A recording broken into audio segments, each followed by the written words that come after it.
please share the city and institution you are joining us from. We'll start in about 1 minute.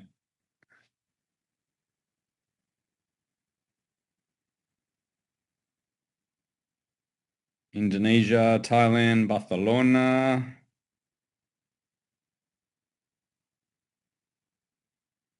Kazakhstan, London, Beirut, welcome. Pakistan, Mumbai, China, India, Philippines, welcome. Japan, Azerbaijan, Melbourne, Australia. Some of you should be in bed. We have Bucharest there. I had the chance to visit a couple of weeks ago. So hello, Bucharest. Good morning. Oman, I'll be with you next week. I'm excited. My first trip to Oman. And Uzbekistan. Our teams are off there in a couple of weeks' time for the QS Eurasia Forum. Awesome. All right, we'll give you another 30 seconds. I promise we won't get too carried away reminiscing about travels to see you all. Thank you for the welcome to Oman. I look forward to seeing you all. All right. Okay, we might make a start. Please do continue to introduce yourself, please. We'd love to hear the city and institution you're all joining us from. My name is Patrick Brothers. Welcome to our Hole in a Q by QS webinar, Making Reputation Measurable, Comparable and Actionable. I am very lucky to be joined by Lee Camelins, Director of Analytics and Evaluation from QS, to kind of move us through this morning, this evening, this afternoon, wherever you are as well. Welcome, Lee. Perhaps you can kick off with a quick introduction for everyone. I know many of our colleagues will know you well already, but for those who don't. Thank you, Patrick, and good morning or good evening, everyone. So Lee Camelins, I'm based in the QS head office in London. So I lead all of QS's rankings, ratings, performance insights. I've worked for a decade with universities around the world in that context. And I also wear another hat where I lead a working group with the UN Higher Education Sustainability Initiative. And a real thing of interest to me is around how reputation and sustainability really can work together to amplify the impact of a university. So hopefully as we go through today, I can add a few reflections on how I think that comes together. That would be wonderful, Lee, and thank you again for joining us. I'm going to lead us through the technical side of the platform, and Lee's going to interpret what that means for us from a reputation perspective. Before we dive into the platform, Lee, I thought it made sense. I'd love all of our colleagues to hear kind of your big picture kind of reflections on reputation, why it's important, how we kind of measure reputation before we jump into the detail. Yeah, of course. And you know, I think sometimes these discussions about reputation become quite abstract.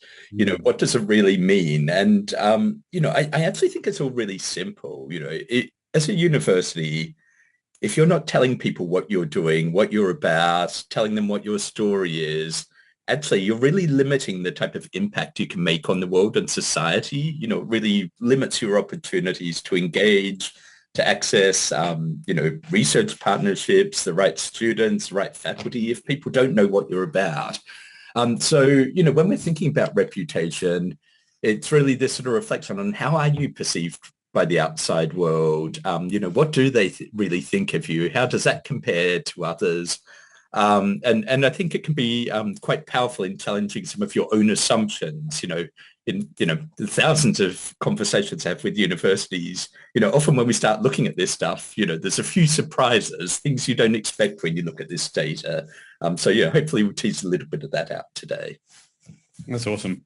Lee, before we jump in as well, today we're going to cover kind of two different aspects of reputation: academic reputation and employer reputation. And I know many of the colleagues who have joined us are, you know, like you, are experts in this field, but could you just give a quick kind of overview of those two domains before we jump in? Wonderful. Yeah, absolutely. And hopefully you can see what I'm Yeah. sharing there. So, what is academic reputation about? And at the very top level, it is really around this sort of what is your institution known for? How's it perceived and so forth. But what influences that is actually a really, really complicated picture. There's not one single thing that's going to influence this. It's a combination of you know, what are people thinking about your research strengths? Are they seeing the sort of thought leadership in the world, how you're building knowledge in the world, but also flows through, it's a bit of a derivative of, how are students experiencing your institution? They're going on to be the future academics in the world. So they're going to carry with them certain assumptions or thoughts about your institution, the partners you're working with, and are people really seeing you as having some sort of positive impact on society or not? I think really flows through to this. So I think when you think of reputation, why people but maybe recognizing what you're doing, it's probably a combination of all these factors coming together, and there's not one single driver of this that's going to influence it. And then if we look at it from an employer perspective, which is a little bit of a different angle, I think, there is this central idea around the brand and significance of the institution. But, there's a few other factors that probably play in here around, what sort of partnerships you might have with industry. Are you seen as producing great graduates for, their industries? Are you seen as providing knowledge to the type of sector they're working in and so forth? I think the concept of reputation, it is a little bit complicated, but hopefully today we give some insight into, okay, how are these perceptions playing out around the world for your institution? Awesome. Thank you so much, Lee. All right, I'm going to share my screen. We'll dive into the platform in a moment. If you have any questions, please throw them in the chat. I can't promise we will get to them all, but we'll do our best on the way through. If we see questions we can address very quickly. You will all, of course, receive a copy of the recording. And again, if you've not already introduced the city and institution you're from, please do so in the chat as well. So let me jump ahead and share my screen. You can see that okay, Lee? And yes. Awesome. All right, I'll do a quick orientation for us and we'll dive straight in. I'm on the HoloNoQ by QS platform. As you can see, I've been doing a range of research myself recently. Just last week, we held our rankings, performance and analytics webinar session. Sam Duke, one of Lee's colleagues. Today, we're going to jump into academic and employer reputation. But we also have a very broad range of data sets to support your work in understanding reputation rankings. In this case, student recruitment, global student flows, best student cities, student insights. We have been launching a significant amount of data and research in the labour market, World Future Skills Index, how the labour market intersects with your employer reputation as well. And then finally, in areas such as artificial intelligence and innovation, micro-credentials, all sorts of advances that institutions are making around the world as well. If you're familiar with the QS trackers, we've tried to make a few improvements. I can search for institutions and find all sorts of results, really deep coverage. We're going to talk about dashboards at the end of this session where I can bring together and share with my colleagues, whether they be faculty heads, senior leaders in an institution or other analytical colleagues here. We'll come back and reflect on this reputation dashboard that I can also modify on the fly and I can share with colleagues and export as well. If you're on the QS Analytics platform today, you will be familiar with peers. On the HoloNoQ by QS platform, we've built that out and extended it further so that you can create an unlimited number of sub-peer lists of your master set. We know that benchmarking different subject peers, different geographic peers, other level of segments is important. And we're also building out some more common peer sets that you'll see us benchmark through these webinar series, whether they be Russell Group, Ivy League, Carnegie R1s, the C9 in China. And we're very open to building as many as supports your analysis work as well. I just jumping back into a high level before we dive in. Lee, any reflections on how you're seeing institutions leverage our academic and employer data sets in their own understanding of reputation?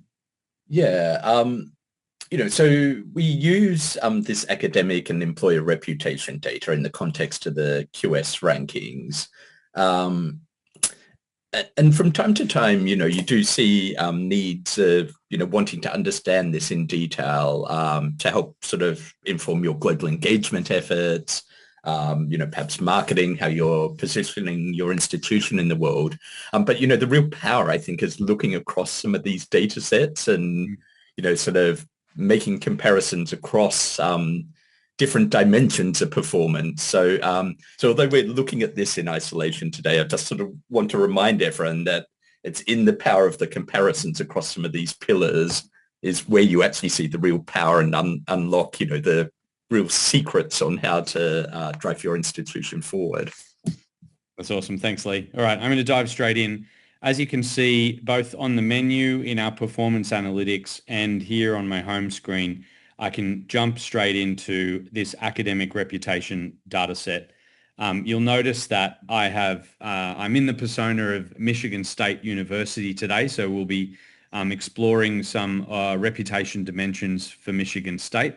At any time, I can subscribe to each of these QS data sets, and the real power, as Lee pointed out, comes when we look across all of these dimensions as well. So I'm here in academic reputation.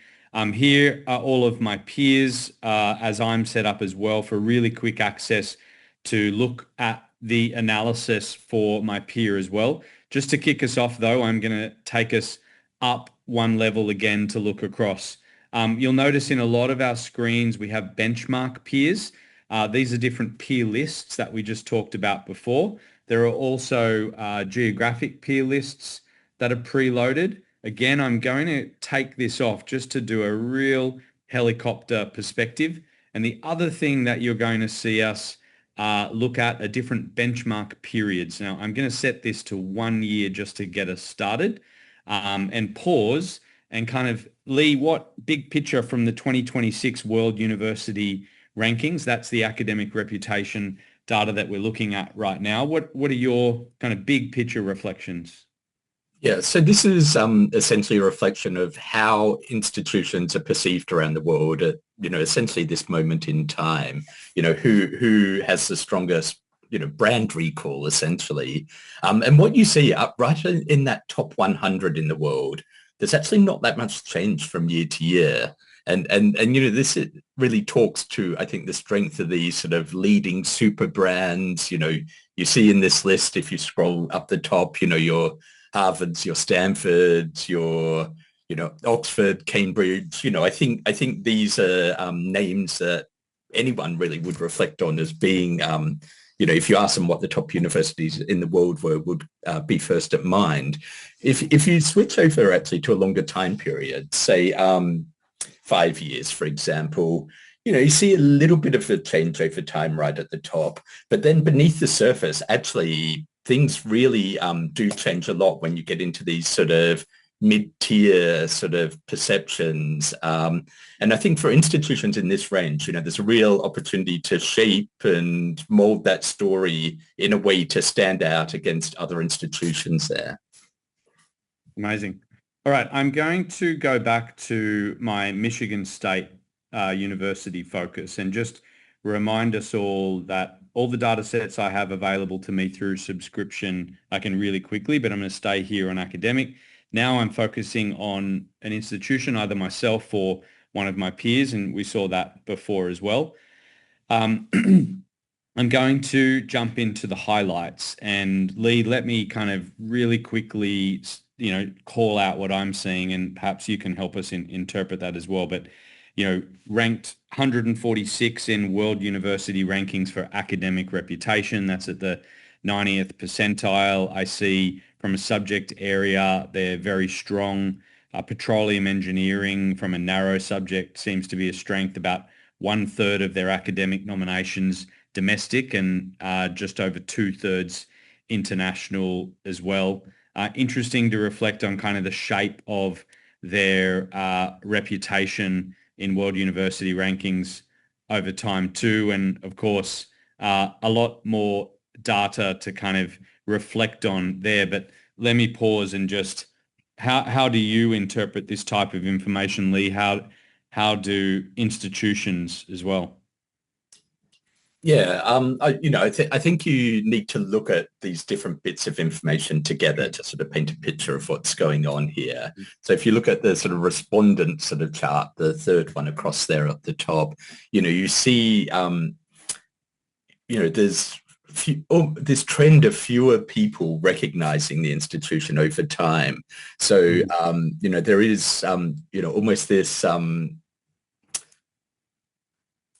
I would be worried if I was in this institution that there is a little bit of a decline in sort of how people are perceiving it over time, or the strength of that relative to others. Remember, this is all relative to other institutions. In terms of the ranking, you can see, it's up and down a bit, but pretty steady somewhat if you look at a trend there, if you look over the longer period of time. But I think we would start to see this declining perception start to flow through more rapidly over the coming years. And we'll get into why that is in a little bit.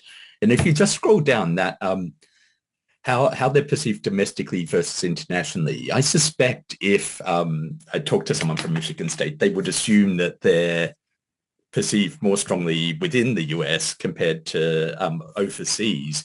And here, I think I would start asking questions like, well, why is it playing out in this way? What's going on here? Is there something they need to do, within the US to, really reinforce their position, how they're being perceived relative to others there? Thanks, Lee. I should have pointed out as well, let's jump across to employer reputation really quickly before we go too far ahead. And I'm going to stay on Michigan State and just collapse down to the peer list that I've loaded here as well. But, similar perspective, but of course, similar data, but of course, a very, very different perspective on employer reputation. I mean, do you have similar kind of observations from an employer reputation perspective? How do you think differently about employer reputation from academic reputation? Yeah, I mean, they're two different perspectives of two different sets of stakeholders we're sort of seeing the outcome of here. And, sometimes you see a similar story, sometimes you don't. If you look at Michigan State here, Sorry, you want me to go back? Yep, go back if you can. If you go to Michigan State there, so they're in that second column, ranked 174th in the employer reputation area. But you can actually see over the last 10 years, there's a 53 place increase in their rank position in this in this indicator. So, compared to that academic reputation where we're seeing this almost like downward picture, here we're seeing an upward picture over time. So, I think they need to really think about how they're positioning themselves with those employer academic communities, because actually the employers are having great perceptions of how they're producing, graduates for the workforce, how they're connecting with industry, all these things. So, you often see with institutions this real mixed picture of some things they're doing amazing at, and other areas there's room for growth. Yeah, fascinating. All right, let me jump back to academic reputation and take us into methodology. We already have a bunch of questions, of course, an area that everyone is keen to understand.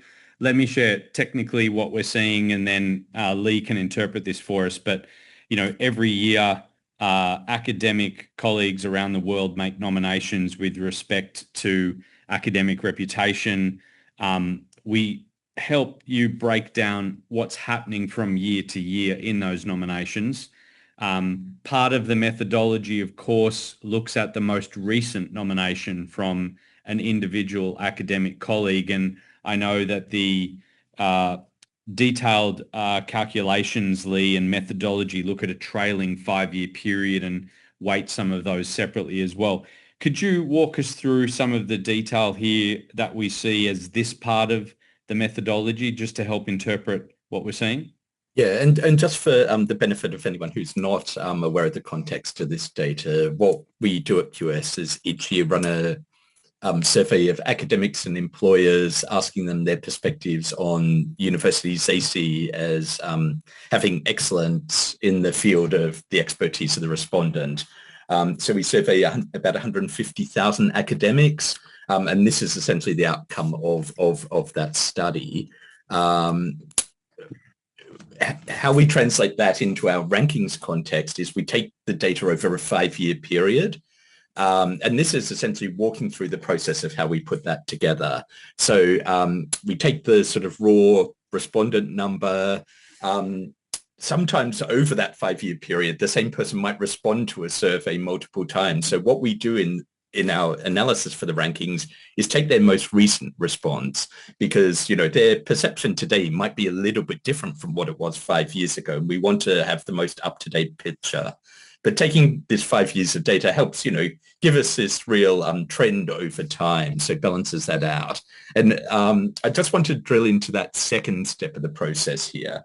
And I think this is something really, really important. It essentially gives you a reflection of, are you essentially consistently having these people over time feel the same way about your institution? And here we can see the sort of yellowy orange bit in the middle is these sort of continued nominations. And for this institution, it's been really great at you know, capturing new perspectives over time, but you know, it's not so strong on maintaining that the same you know, sort of followers, if you like, over time. So you know, I think if I was in this institution, I'd be thinking about, well, how are we really building this sort of brand loyalty among people who are aware of us, know of what we do, and so forth. I'm not going to go into all the details of how this comes together, because it's a really, really complicated picture. It takes hours. But one thing that might be helpful, Patrick, if we jump to here, is the little help section down the bottom, because I think there's a lot of questions about, how do we calculate this? How do we calculate that? And actually, we have a AI help bot here that you can ask questions to about this, and it draws from information that we already have published that drills into how we go through this process and how we calculate things. But you can, you know, like Patrick's asking it here, how do we actually calculate the academic nominations? You can see it here, it straight away has given you a sort of step-by-step process on how things come together. And you know, maybe we can ask another question. It's like, well, how do the international and domestic components come together? Something along these lines.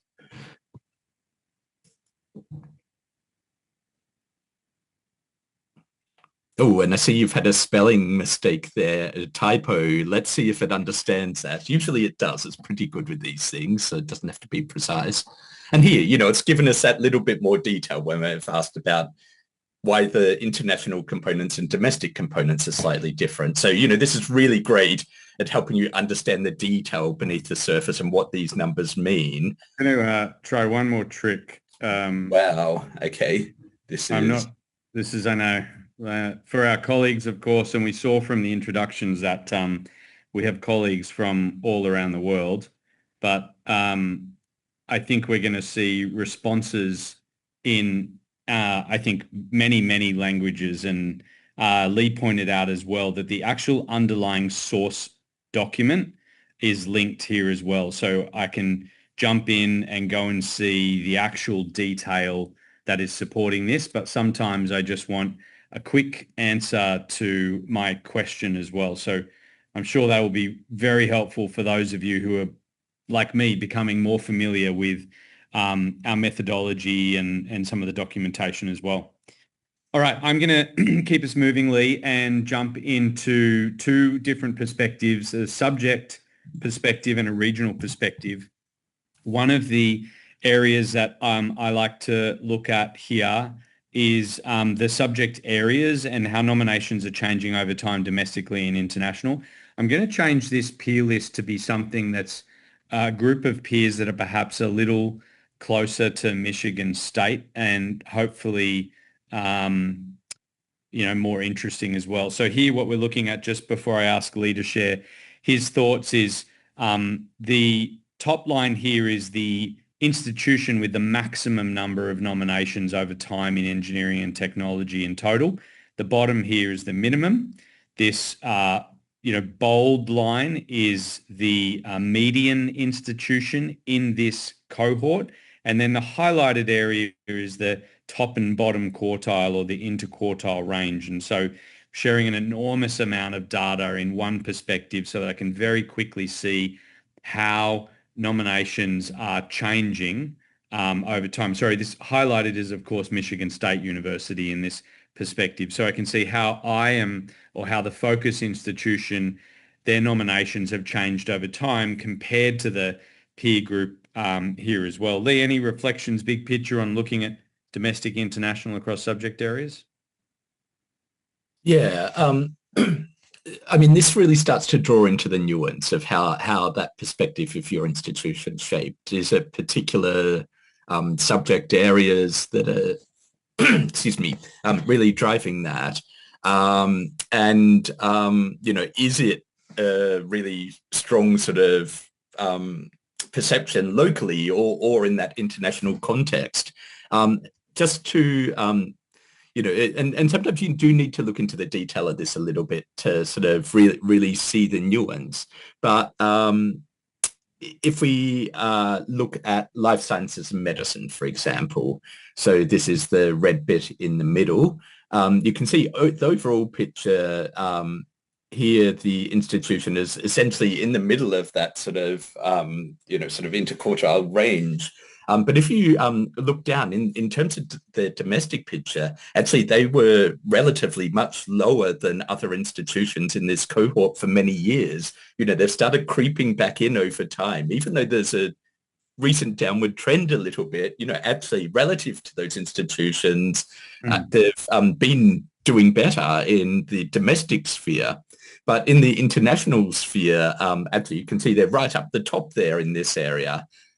Just by comparison in engineering and technology, they're sitting sort of in the middle of this range. So, this really starts to give the first little bit of information about, okay, what might we want to do in the international sphere to change some of these perceptions, but in a really, really nuanced way. That's great. Thanks, Lee. That's really helpful. I'm just going to jump into the kind of detailed subject breakout. And this is going to be revealing for us. Maybe I've been going very quick. Come on.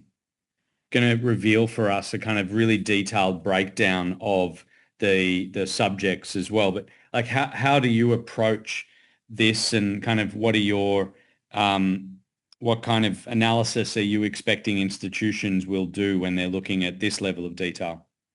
And here they're sort of, you're starting to peel back, another layer of the onion, if you like. You sort of find a little bit more as you go inside further and further. So here it's going into the really specific, subject or discipline areas, and it again gives you that more detailed picture. What I would ask if I was in the institution, it's like, well, where do we think our strengths are? Does this map onto what we would expect? And when I've talked to institutions about this, many, many times, often it challenges some of their thinking. For example, I might talk to an institution and they say, do you know what? Our real strength is in perhaps engineering and technology. And if we look at this, we're like, well, you're really well recognized across the subject areas in that, but actually you've got an equivalent reputation here across your social sciences and management, really, in terms of, the sort of share of the pie, if you like here.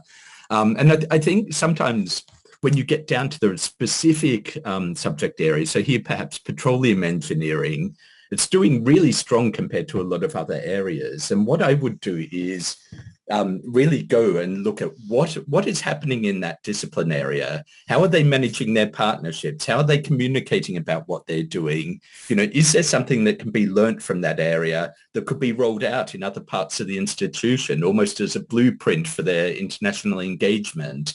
I think this is an important diagnostic tool to really start to drill into where some of the areas, where there's challenges, but more importantly, where we're doing well and can learn from that within our institution. Awesome. From a regional perspective, I'm just going to jump into a map of the nominations as well, Lee, and kind of explore those nominations too. And I, of course, kind of could zoom in to look at a specific region of the world to see that breakdown as well, and kind of zoom out. And we knew from the statistics here that this institution had, I think it was 1/3 domestic, 2/3 international for academic. But let me kind of take a similar perspective from a regional perspective. How do you think about this regional take on reputation? Yeah, I suppose one thing I would ask if I'm in this institution is whether this seems to align with where we're engaging internationally, where we think we have our research partnerships, where we're doing well. Are we actually getting recognized from academics in those countries? Do they have strong perceptions of us? And if not, why not? I think this starts to, it's almost like going to the doctor's office, if you like. You go in, maybe you've got a high temperature. This signals, hang on, something's not right here. But it doesn't tell you exactly what's not right, but it starts to piece together these bits of information so you can start asking the questions and understand, okay, what might be underlying that picture. So, here you can see a really strong US perceptions, obviously, but actually, look, in somewhere like South Korea, actually, for a US institution, there's really strong recognition coming from there. And I would really be asking, why is this? What are we doing so well in that country to have that perception relative to elsewhere in Asia, perhaps? I would really think of this almost like a diagnostic tool in that way. Yeah, that's great. All right, I'm going to keep us moving. We're going to look at benchmarking. We've covered looking across our whole peer set. We've deep dived into the institution. We've looked at the methodology. We've taken a subject and a regional perspective. I know one of the activities that many institutions are looking across their peer list, and here it's populating with Canadian institutions because I have my benchmark peers here as well. But the benchmarking allows me to see across each of these kind of subject areas, across each of the institutions that I have loaded as my peer list. And just as we saw before, I'm seeing for this peer list the maximum nominations, the minimum, the interquartile range, and I'm seeing the colored line here is representing the institution that I'm looking at. So from left to right, I'm getting a feel. And of course, it's a little bit challenging with this institution. It's been very successful with respect to their nominations. But just like you pointed out before, Lee, I can see some really interesting kind of perspectives. What's your perspective here? Yeah. I think when you start to sort of get into this level of comparison, this is where some of the power lies with some of this. You can really start to look at some of these, sort of peer institutions and look at what they're doing. What can you learn from them? Is this, when you look into some of these specific, subject areas, is there something that's happening in their trend that we should be, focusing in, seeing if we can capitalize sort of on what's going on in that competitive environment? While I think it's always good to look at your own data and understand what's going on, actually, it's through these comparisons where you learn a lot more. And and by drilling into some of the detail of that. Awesome. All right, let me jump into some real detail for a moment, then we'll zoom back out here as well. But one of the things that we do is we look at the institutions who have kind of common nominations where nominations are being made across a number of institutions. And here we're looking at, in this case, 38.1% of nominations for Michigan State were also made for Harvard. And that obviously, continues down here as well. But Lee, how do you think about kind of common nominations and where institutions can leverage this for further insight? Yeah, so just maybe a methodological thing I'll point out to understand what this is when we run those surveys I was talking about before, we ask academics to nominate 30 institutions domestically and 10 domestically and 30 internationally on that they think are the best in their field of expertise. So in that mix, often you will have these sort of almost power brands nominated very, very frequently. So it's likely your institution in some context is going to be nominated against, the Harvards, the Oxfords, these types of, the MITs, these types of institutions out there. However, if you scroll down a bit further, you start to get some really interesting insight into, okay, who else are people really perceiving us along as being equal to or alongside? And I think you can use the power of this insight. So here, University of British Columbia is a good example here. And you can see, okay, across which of the different subject areas are they recognized alongside us? And you can use this information almost in two different ways. You may want to look at them in a sort of competitive context. Is there something you can learn from what they're doing in that area? But also they could be a good potential partner for you. They're someone who's, almost like a peer, an equal in that area. And I think there could be really strong opportunity if there's a collaboration here for both institutions to have a mutual benefit from that and, really make a huge impact if you're sort of,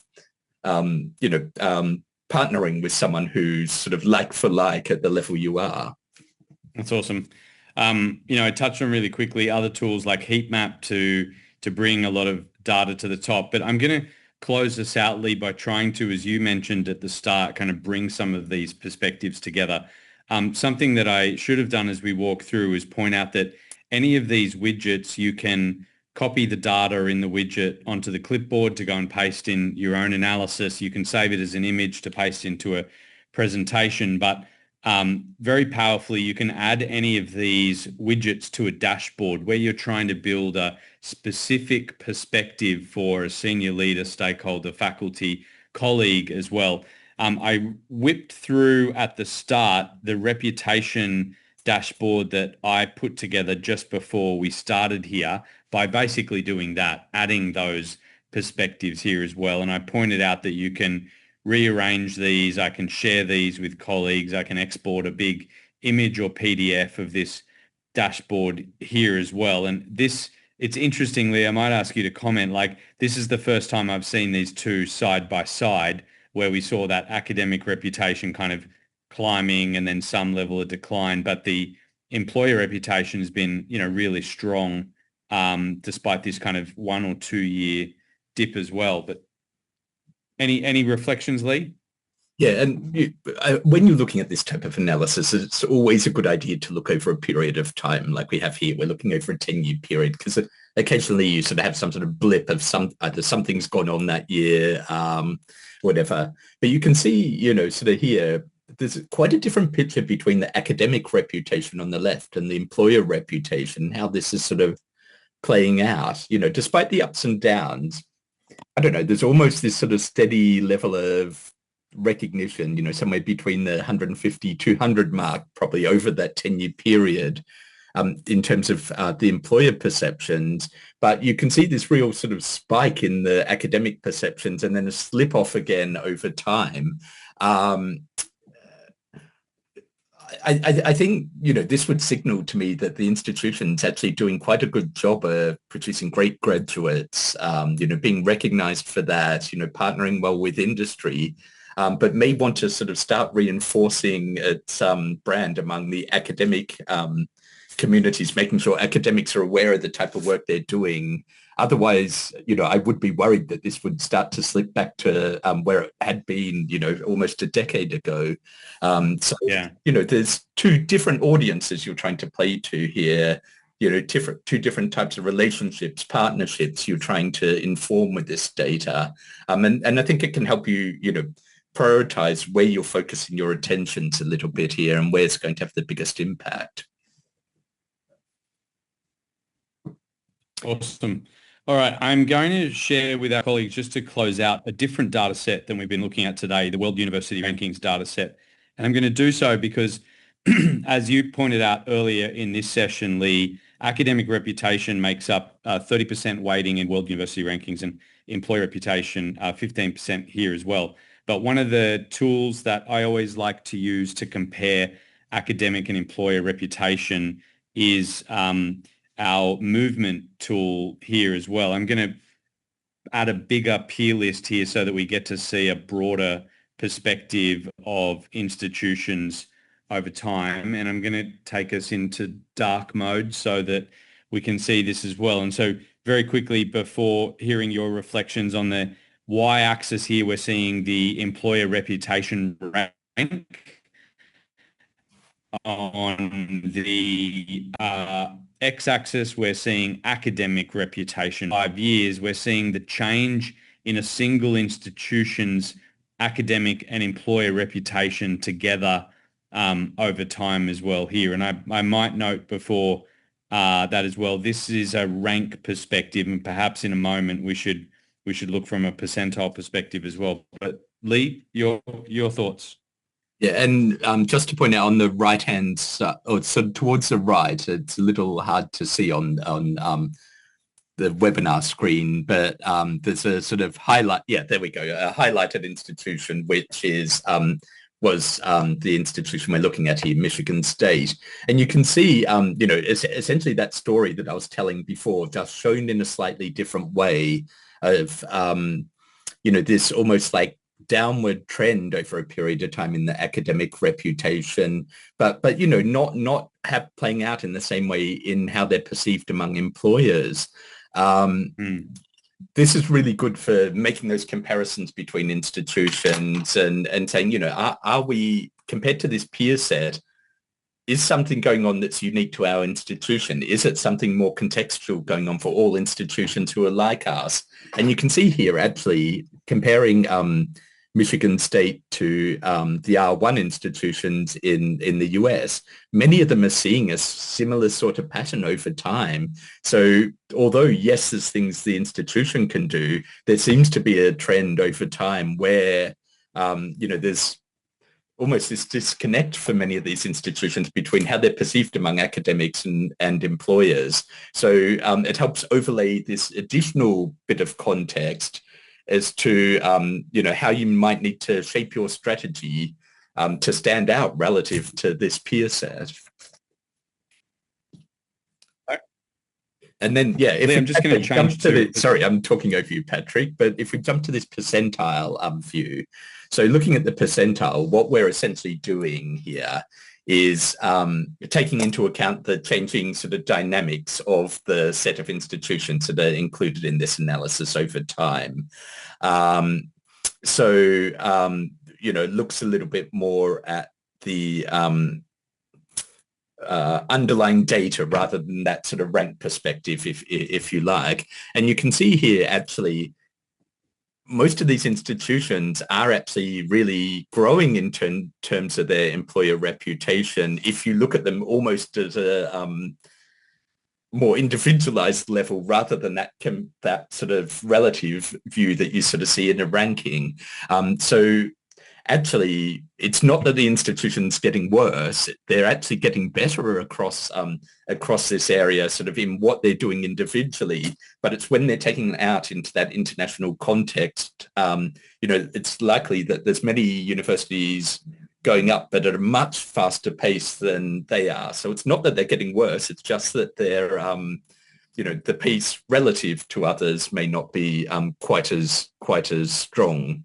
So I think it's important when you're, building and tracking your institution strategy to look at it in this sort of context as well, because there is progress being made. It's just plays out differently in that internationally comparative context.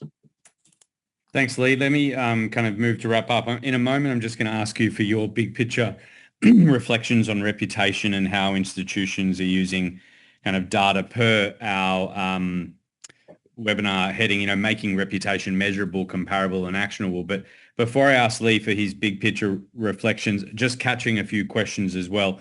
This is the HoloIQ by QS platform. It's QS's dedicated intelligence platform.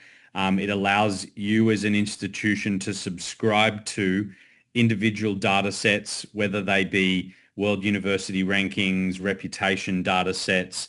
I know Lee and his team work with institutions who bundle many of these data sets together in order to get a real 360-degree perspective of their performance and their reputation, whether that be from a regional perspective, a subject perspective. We've very recently brought graduate management rankings together in as well. And I had mentioned at the start, and again, student recruitment, if you are looking for data to support your international education strategy, to understand the flow of international students, the cities, the labour market, demand-driven curriculum, World Future Skills Index, or perhaps your institution is looking to better understand technology, innovation, and artificial intelligence as well. So all of these are individual data sets that you as an institution can subscribe to, and many institutions and partners that do, as I had pointed out, build dashboards to share with stakeholders across the institution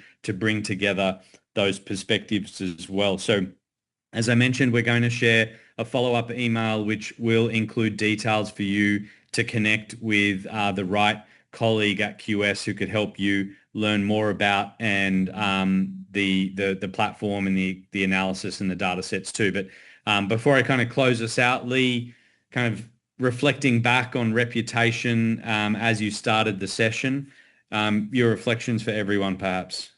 Yeah, and I've also been looking at the questions in the chat here. So some of my reflections sort of reflect on this a little bit in the questions being asked here.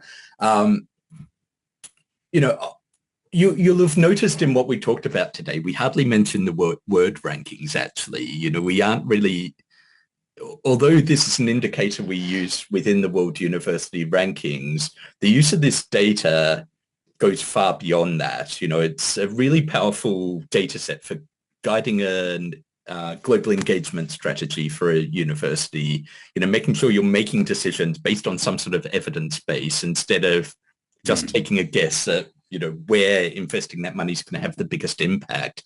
And, whether you're, I think this is true. If you're a specialist institution focusing on a few subject areas, you may not look at every detail of the analysis we looked at, but the data is still equally relevant. The same if you're a, single level institution, only teaching at postgraduate level, it makes no difference in this data. This is data about how you're perceived by the outside world.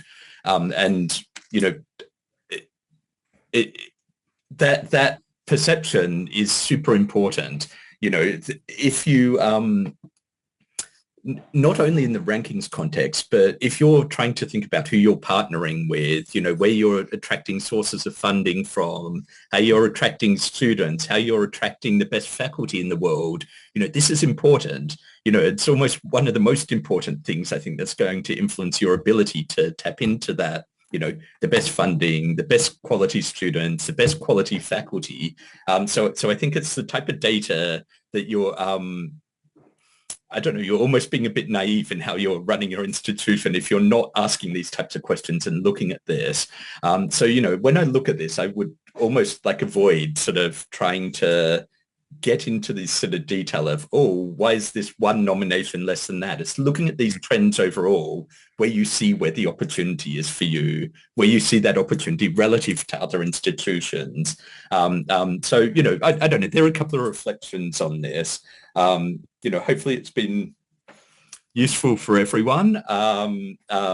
And, I would encourage you to really start asking some of these questions about your institution if you're not today. Thanks, Lee. Just closing us out, I'm just going to share for everyone. I mentioned you will get a copy of the recording, but if you go to qs.com, you can inquire by clicking this Partner with Us button here. You can subscribe to the other webinars that we have been conducting. We held a wonderful webinar with one of Lee's colleagues last week on rankings as well. And then if we jump into our institutional performance area, you'll learn more about the work that we're doing there and these QS performance data sets that we've been looking at. If you contact us, again, a colleague from across the team from whichever part of the world you're in will be in touch and help learn more as well. We're on time now, so I want to thank Lee. Thank you so much for your time and for your insights. Thank you to all of you. We had over 1,000 colleagues register for our reputation webinar as well. Thanks for joining at all these crazy times of day that I see you all joining. We hope to see you at a QS event soon somewhere else around the world. Thank you, everybody. Thank you.